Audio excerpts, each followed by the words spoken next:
There's a kind of fear that doesn't announce itself. No sirens, no sudden impact, no visible violence. It creeps in slowly, almost imperceptibly. A misplaced comment, a slight change in the way people look at you. An interaction that once felt normal now seems off, like something is slightly wrong. At first, it's easy to dismiss. Maybe you're overthinking it. Maybe it's a coincidence. But over time, patterns emerge. Your friends start to respond differently. Messages reach you that seem oddly specific, but you can't trace their origin. Rumors circulate about you, but no one can point to the source. Everything starts to feel fragile.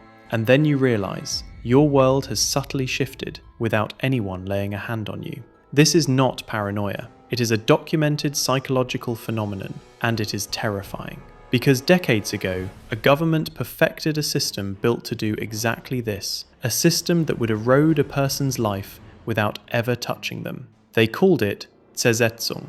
Most people think harm is obvious, an insult, a physical attack, a crime. But the most effective harm is subtle. The mind is more vulnerable to uncertainty than to overt danger. If someone attacks you directly, you can respond. If harm is ambiguous, you begin to doubt yourself. This is precisely what Zersetzung exploited. It was designed to work invisibly, to make a person question everything, their friends, their family, their own perception of reality. Online, we see echoes of this phenomenon every day. A comment removed without explanation, a post taken out of context, a narrative repeated by multiple people until it feels like fact. Each event feels trivial, but when strung together, they form a pattern. And once a pattern emerges, the target is destabilized. This was observed long before the internet existed. To understand the origin of Zersetzung, we have to look at East Germany. After World War II, Germany was divided. The eastern part became the German Democratic Republic, a state under Soviet influence. At the center of its internal control was the Ministry for State Security, commonly known as the Stasi. The Stasi wasn't merely an intelligence agency. It was a system of total social control. By the 1970s, the Stasi employed or controlled hundreds of thousands of informants. Neighbors, co-workers, even family members could be reporting to the state. But the Stasi encountered a problem. Arrests and imprisonments drew attention. Trials created public sympathy. Prisons created resistance. They needed a method that worked quietly, without public spectacle, without martyrs. So they shifted to a new approach: psychological destabilization. The Stasi formalized this method under the term Zersetzung. The word itself means decomposition, erosion, or corrosion. The objective was simple in theory, devastating in practice. Don't arrest, don't threaten physically, make the target's life feel unstable. Zersetzung aimed to undermine a person's social relationships, professional reputation, and confidence in their own perceptions. It worked indirectly, quietly, systematically. Victims often didn't know they were targeted, and when they tried to complain, they appeared irrational because no single act explained the damage. Zersetzung relied on detailed surveillance. Targets were carefully mapped. Who were their friends? Who influenced them? What routines did they follow? What were their insecurities? Then, subtle interventions began. Letters were delayed. Appointments were disrupted. Rumors were spread through indirect channels. Friends were persuaded to withdraw support. Colleagues became distant. All of this was coordinated, but invisible. Victims felt watched, confused, and isolated. Nothing illegal happened, nothing overt, and that was the method's genius. It left no trace, only consequences. The impact of Zersetzung was profound. Victims reported sleep disturbances, anxiety, paranoia, loss of trust in others, loss of confidence in themselves. Some withdrew completely from social and professional life. Some suffered long-term psychological damage. What made it particularly insidious was invisibility. There were no bruises, no arrests, no legal evidence, only a slow erosion of stability. The target didn't even know exactly what was happening, and that uncertainty was the weapon. When the Berlin Wall fell in 1989, the full scope of Zersetzung came to light. Millions of Stasi documents were recovered, revealing the systematic nature of the operations. Victims could see which informants reported on them, how relationships were manipulated, how their routines were observed and disrupted. Zersetzung was no longer an abstract concept. It was documented history. Researchers and psychologists confirmed its devastating psychological impact. The German government formally acknowledged it. What was once invisible was now fully recorded. Once the files were public, a disturbing thought emerged. Could this happen again? At the time, the answer seemed unlikely. Zersetzung required resources, informants, and central coordination. It was a state program. But then the internet arrived. The internet did not invent human psychology, but it amplified it. Platforms reward engagement. Algorithms reward repetition. Outrage spreads faster than correction. A single narrative, repeated across multiple forums and social media platforms, gains momentum rapidly. The result? Individuals can become targets of social pressure that mirrors Zersetzung. No central planner, no government directive, no visible orchestrator, yet the effect is eerily similar. Isolation, confusion, psychological strain. Researchers studying online behavior have identified patterns of coordinated social pressure emerging organically in communities. Repetition amplifies belief. Context disappears. Participants feel detached. Individuals are targeted subtly but consistently. The target begins to question their own perception.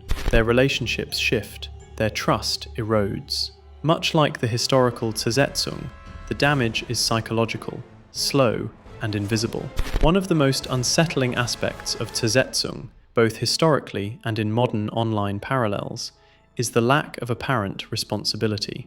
In historical cases, each participant in a Stasi operation often felt detached from the overall harm.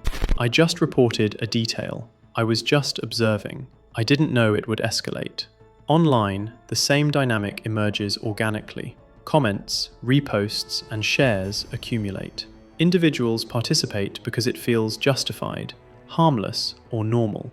No one sets out with the intent to destroy a life, yet the result remains. The target is destabilized. Subtle manipulation becomes structural.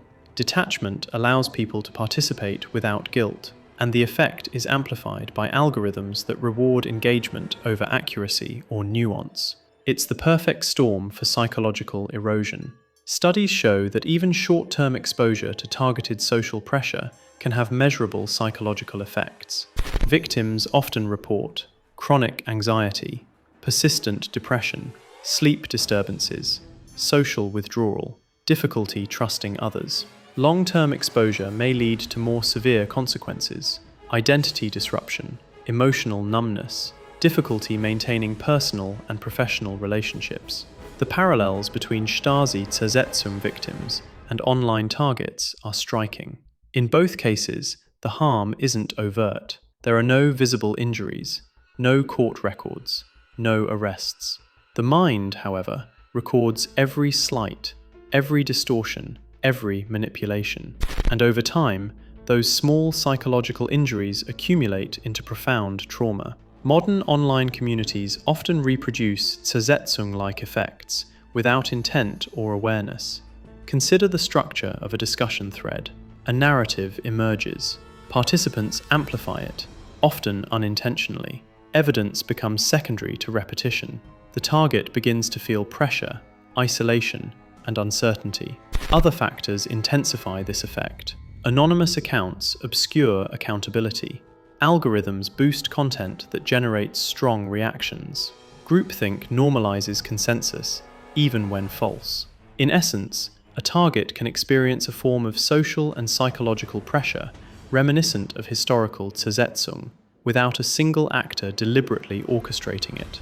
The internet has made this type of psychological erosion scalable, persistent, and largely invisible. Zersetzung worked because perception was everything. The target couldn't confront the method directly because the harm was everywhere and nowhere at once. Similarly, online, the target may see posts and comments that challenge their reputation, observe friends behaving differently, encounter repeated narratives that they cannot easily correct. Everything feels real, yet no one can point to a single source of truth.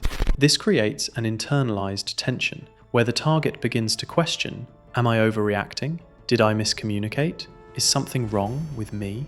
The erosion of certainty is central. It destabilizes identity, confidence, and social standing, and it is a uniquely modern amplification of a decades-old tactic. While this phenomenon can be subtle, there are patterns that reveal its presence. 1. Repeated narratives without verification, stories or accusations are circulated widely, often detached from evidence. 2. Social isolation framed as accountability, pressure is applied indirectly, sometimes through friends, colleagues, or co-workers. 3. Denial of responsibility. Individuals claim they are just reacting or participating innocently. 4. Ambiguity of harm. The target struggles to identify specific events as harmful. Recognizing these patterns doesn't imply malicious intent. It does, however, provide insight into the structure and impact of the behavior. To understand the comparison, consider two scenarios. Historical. A Stasi officer identifies a dissident. They map relationships, routines, and vulnerabilities. Subtle interventions occur. Letters are delayed. Colleagues are influenced. Social pressure is applied. The target gradually loses stability, relationships, and confidence. Modern online. A person becomes the focus of a community discussion. Multiple participants, often anonymously, amp the narrative. Algorithms promote engagement over nuance. The target experiences isolation, doubt, and stress without a central orchestrator. In both cases, the damage is psychological, gradual, and difficult to counteract. The mechanisms differ, but the outcomes are disturbingly similar. The digital age introduces an additional layer of amplification. Algorithms prioritize content that generates reactions, posts that are shared widely, emotional engagement over factual accuracy. This creates a feedback loop. A narrative starts small. Engagement boosts visibility. More participants join in. The target is increasingly exposed. Unlike historical Zersetzung, this amplification is automated. It requires no human planner, yet it produces an effect comparable to state-orchestrated psychological pressure. The scale is unprecedented, the visibility is global, and the subtlety is almost invisible. It is crucial to be precise. Modern online parallels to Zersetzung are not evidence of a government program, nor proof of deliberate orchestration. Instead, they emerge from human social behavior, group dynamics, platform algorithms. What we observe is an unintentional mirroring of a historical psychological method. This distinction matters. It keeps the discussion factual and YouTube safe. The horror lies in the system, not in intent. Understanding these patterns is not about fear-mongering, it's about awareness. Strategies for psychological protection include pausing before engaging in heated discussions, verifying information before sharing, recognizing patterns of repetition or narrative distortion, maintaining a supportive social network. Prevention is not about controlling others, it's about controlling your exposure and your reactions. Zersetzung succeeded because it was invisible. The internet doesn't invent these methods, it simply scales them. The danger is not a single person, not even a group. The danger is a system that amplifies emotion, that rewards repetition, that removes accountability. The historical lesson is chilling. Small, subtle psychological pressures accumulate into profound harm. The modern lesson is no less unsettling. The same pattern can emerge digitally, organically, and globally. Zersetzung didn't rely on violence. It relied on uncertainty. The internet didn't invent it. It just removes the need for a central planner. History does not always repeat itself directly. Sometimes it reappears as behavior, quiet, gradual, invisible, and by the time we notice, the damage may already be done. Because the most terrifying systems are not the ones that make noise. They are the ones that convince you nothing is happening at all.